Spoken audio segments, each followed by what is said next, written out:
한 9월부터는 이제 하반기로 본격적으로 시작이 될 텐데 이때는 어차피 총량 물량도 많이 없을 거고요. 상반기에 달성하지 못했던 것들을 그냥 추가하는 정도의 대출 물량만 남아있을 가능성이 크고 또 이렇게 시장이 급격하게 오르다 보면 또 대출 수요 억제책이 들어올 겁니다.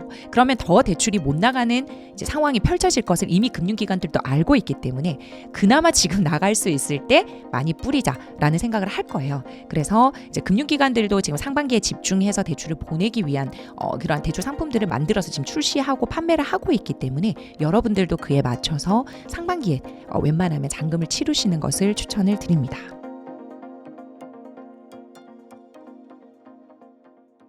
안녕하세요. 오늘 인터뷰 진행 맡은 김혜은입니다. 요즘 부동산 시장 대출은 막혔다는데 집값은 더 오르는 것 같고 지금 사야 하는지 조금 더 기다려야 하는지 많은 분들 고민 많으실 것 같습니다. 그래서 오늘은 풀팩 강현옥 대표님과 함께 2026년 부동산 시장 흐름과 대출 전략 관련해서 이야기 나눠보도록 하겠습니다. 대표님 안녕하세요. 네, 안녕하세요. 반갑습니다. 네, 오랜만에 나와주셨는데 네. 간단하게 소개 좀 부탁드려요. 네, 안녕하세요. 저는 서울시와 행정안전부 등 국가기관에서 가장 먼저 찾는 전직 은행원 출신 14년차 금융여신 전문가 풀팩 강현옥 대표라고 합니다. 대표님, 2026년도 벌써 2월입니다. 현재 부동산 시장 온도 한마디로 정리하자면 어떻다고 할 수 있을까요? 너무나도 이미 뜨거운데 차가워질 그 기미는 전혀 보이지 않고 더 뜨거워질 생각만 하고 있는 굉장히 용광로 같은 시장이 아닐까 이렇게 표현을 하고 싶습니다. 그럼 광기의 시작이라고 봐도 될까요? 그러니까 이미 가격이 오를 만한 곳은 많이 올랐는데 그게 이제는 끝이 아니라 시작이다라는 생각이 드니까 더 슬프고 조금 약간 공포감이 드는 그런 시장인 것 같습니다. 그리고 스트레스 DSR 3단계가 전면 시행된 이후 6개월 정도 경과가 됐는데 네. 실제로 현장에서 느끼는 대출 한도 체감 변화는 어느 정도인가요? 이게 이 스트레스 DSR이라는 것 자체가 이 가산금리잖아요. 실질적으로 내 대출 금리를 올리는 건 아니지만 대출 한도를 줄이기 위해서 이 변동금리 대출자에게 붙는 가산금리예요. 그래서 이제 변동금리의 대출을 받게 되면 대출 한도가 줄어드니까 이걸로 인해서 고정금리 대출자가 굉장히 많이 늘어났거든요. 근데 사실상 이 스트레스 DSR보다 더 심하게 피부로 와닿는 규제 자체가 대출 한도 규제였죠. 즉 15억까지 주택을 구매할 때는 최대 6억 원까지만 대출을 받을 수가 있고 그다음에 15억에서 25억 사이의 주택을 구매할 때는 최대 4억 원 그리고 25억 이상은 2억 원의 대출 한도가 정해져 있기 때문에 이것이 스트레스 DSR보다는 더 큰 시장에 효과를 줬습니다. 그래서 아무리 내가 소득 상환 능력이 좋다 하더라도 DSR을 넘는다 하더라도 이게 최대 6억 한도를 넘을 수가 없기 때문에 오히려 스트레스 DSR보다는 이런 대출 한도 제한이 더 큰 시장에 충격을 주고 있는 것 같습니다. 그리고 이제 많은 분들이 궁금해하실 내용일 것 같은데 네. 금리 인하 기대감이 높잖아요. 네. 근데 정작 은행의 주담대 금리는 높아지고 있는 모습이에요. 그 이유가 뭘까요? 그러니까 이제 연초가 되면서 대출 총량이 좀 풀릴 것이다라고 기대하면서 이제 작년 12월 말에 대출 접수도 안 되고 상담도 안 됐던 분들이 연초만을 기다리고 있었어요. 그런데 막상 이제 연초가 됐는데도 총량은 리셋이 되었음에도 불구하고 작년이나 이전처럼 예년처럼 이 대출 금리가 내려와 있거나 좋은 상품이 출시되지가 않았습니다. 그 이유는 뭐냐면 이 정부에서 우리가 이번 연도에도 2026년도에도 대출 총량 규제를 더욱더 타이트하게 가져갈 텐데 오히려 그 대출 총량 규제는 2025년도보다 더 심하면 심했지 덜하지 않을 것이다. 즉 대출을 많이 내주지 않겠다라는 스탠스를 내비쳤기 때문에 각 금융권, 금융사에서 마음껏 대출을 만들어서 풀지 못하고 있는 실정입니다. 그러면 만약에 예를 들어서 대출을 많이 좋게 해주려면 대출 한도도 많이 내주고 대출 금리도 낮아지면 대출자들이 몰려들겠죠. 근데 지금 이미 한도도 제한 규정이 들어와 있고 그러면 금리를 낮추게 되면 신규 차주가 유입이 되면서 대출 총량이 늘어납니다. 그러니까 대출 금리도 쉽사리 내리지 못하는 거죠. 즉 총량 규제에 맞물려 있기 때문에 대출 금리를 쉽사리 내리지 못하고 있는 실정이고요. 그다음에 예금 금리가 상승을 하게 되면 우리 변동금리의 기준 기준이 되는 코픽스 금리가 오르게 되어 있습니다. 이렇게 해서 예금 금리가 상승이 되었기 때문에 코픽스 금리, 즉 변동금리도 약간 상승 기조로 가는 것이고요. 그다음에 특히 이 고정금리 차주가 늘어났다고 했잖아요. 이 스트레스 DSR 때문에 은행권에 보통 고정금리라 하더라도 뭐 쭉 10년, 20년, 30년 고정금리보다는 보통 5년 고정하고 그다음 이제 변동으로 돌아가는 혼합금리라든지 아니면 5년마다 주기적으로 돌아오는 주기형 상품이 이제 대부분을 이루고 있는데요. 이러한 은행의 고정금리를 담당하고 있는 기준금리가 바로 금융채 금리입니다. 특히 5년 이제 금융채가 계속 상승을 했어요. 그리고 지금은 이제 2월쯤에 돌아오면서 보합 기조를 이루고 있는데 그렇게 은행채 금리가 상승하면서 조달 금리가 올라가다 보니까 결론적으로 대출 금리가 내려가지 못하고 있는 상황입니다. 그래서 여러분들이 뉴스를 보면 6%대 주담대 금리 나왔다, 뭐 영끌족 어떡하냐 이런 기사들을 보셨을 거예요. 연초가 되었는데 왜 이렇게 내려오지 않아요? 이렇게 돼서 1월까지만 해도 1금융, 특히 우리가 알고 있는 이러한 시중 은행의 금리가 오히려 2금융권보다 훨씬 비쌌습니다. 네, 그래서 이제 저희 같은 경우에는 이제 대출 상담하시는 고객분들이 1월에 잔금 치르시는 분들의 95% 이상이 다 2금융권에서 실행하셨어요. 왜냐하면 금리 차이가 0.5% 이상이 났습니다. 오히려 2금융권 금리가 훨씬 좋았기 때문에 이렇게 된 거고요.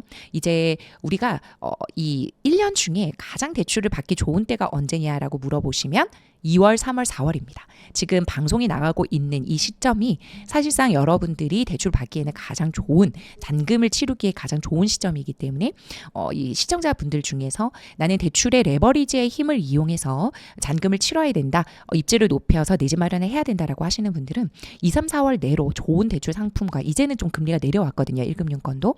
그렇게 됐을 때 빨리 내 집 마련하시고 잔금을 치르시는 게 좋고요. 대출 총량 규제 굉장히 심해졌다고 했잖아요. 이 경상성장률 범위 내로 나갈 건데 그 경상성장률 범위가 2%를 넘지 못해요. 그럼 이거는 25년도보다 더 낮은 금리이기 때문에 작년에도 굉장히 우리가 대출 받는데 좀 어려웠잖아요. 특히 연말로 갈수록 더 대출이 아예 안 나왔는데 올해는 더 심각해질 것이다. 저는 그렇게 보고 있습니다. 그래서 되도록이면 잔금을 상반기에 치르시는 것이 좋기 때문에 대부분의 사람들이 지금도 포모 현상과 더불어서 대출받기 좋은 시점이니까 많이 움직이고 있으신 것 같습니다. 그럼 올해도 작년과 비슷하게 하반기에는 대출이 네. 정말 안 나온다 네. 이런 곡소리가 날 정도로 힘들어질까요? 저는 그렇게 보고 있어요. 그러니까 물론 그거를 방지하기 위해서 은행별로 월별 분기별로 대출 총량을 관리하고 있습니다. 그래서 예전처럼 오픈런이 벌어진다라든지 대출을 하반기 가서 아예 못 받는다든지 이런 건 없을 거예요. 그럼에도 불구하고 이제 각 은행권에서 경영 목표를 설정하는 걸 보면 상반기에 거의 대부분 영업을 끝내기 위해서 7, 80% 정도를 배치하는 곳이 많고요. 7, 8월이 되면 은행권의 여름 인사 기간이라서 인사 이동이 있을 수 있고 또 우리 직원분들 휴가도 가셔야 되잖아요. 그렇기 때문에 약간 어수선합니다.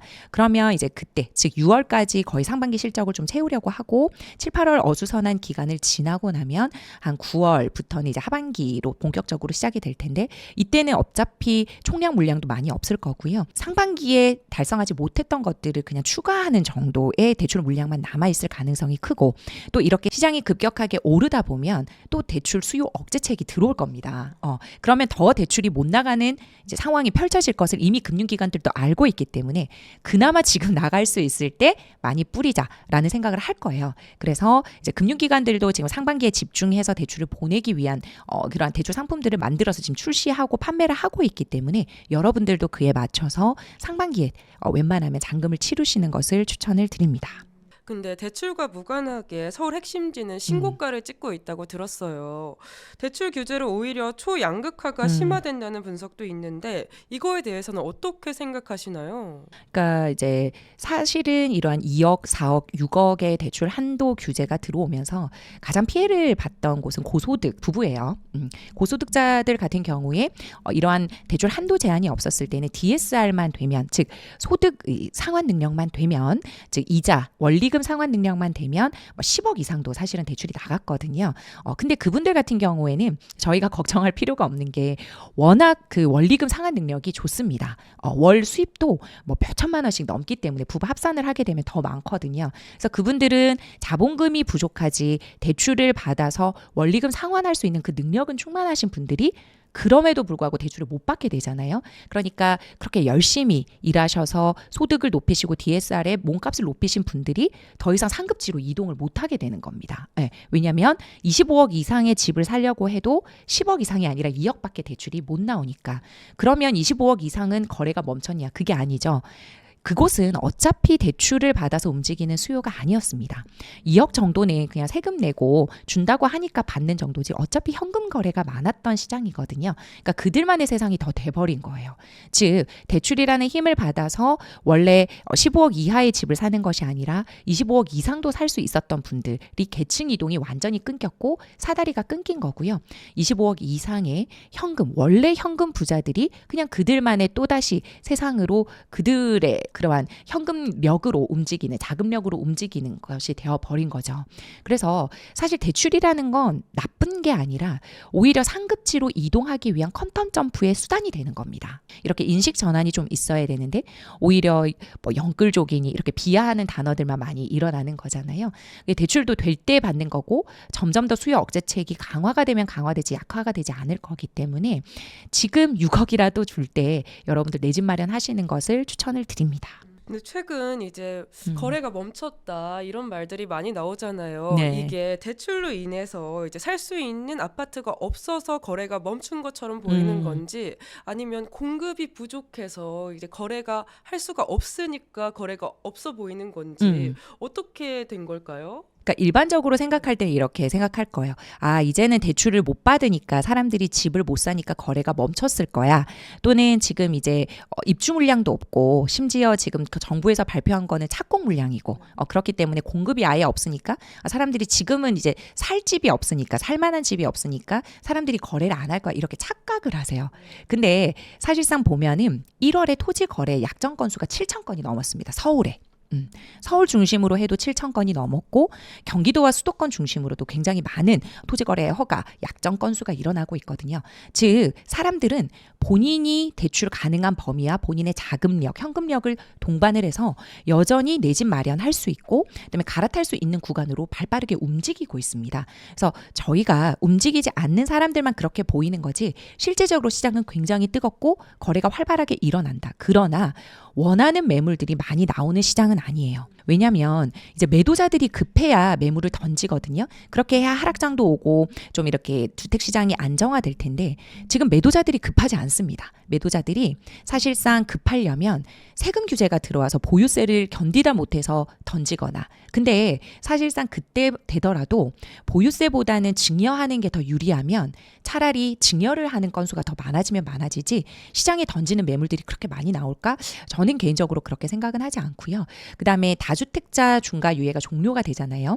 그러면 이제 이 정부에서 발표하는 걸 보면 원래라면 5월 8일까지 잔금까지 치러야 되는데 이렇게 지금 한 3개월도 안 남은 시간에 매수 매도가 이루어지기는 불가능하다는 걸 알기 때문에 잔금이 아니라 계약 기준으로 해서 한 4개월에서 6개월 더 주겠다는 발표들을 이제 준비를 하고 있고 이제 발표를 할 건데요.